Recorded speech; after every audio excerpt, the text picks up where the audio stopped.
بسم اللہ الرحمن الرحیم۔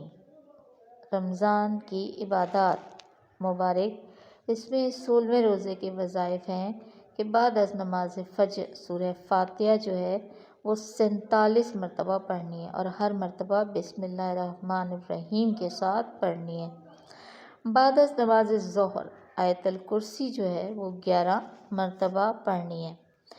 بعد از نماز عصر ایک اسماء حسنہ ہے جو یا حیو یا قیوم 100 مرتبہ پڑھیں۔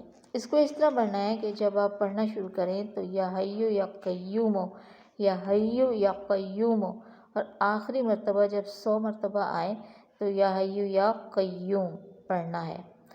بعد از نماز مغرب درود ابراہیمی 25 مرتبہ پڑھنا ہے۔ اسی طرح بعد از نماز عشاء جو صلاۃ تسبیح 4 رکعت نفل ہے، اس کا طریقہ دوسرے روزے میں تفصیل کے ساتھ بتایا گیا ہے مکمل کہ کس طرح 300 مرتبہ جو ہے وہ ایک آیت کو مکمل کرنا ہے، اس کا وہاں پر سے آپ دیکھ سکتے ہیں۔ اس کے بعد 7 سلام 11 مرتبہ پڑھنے ہیں۔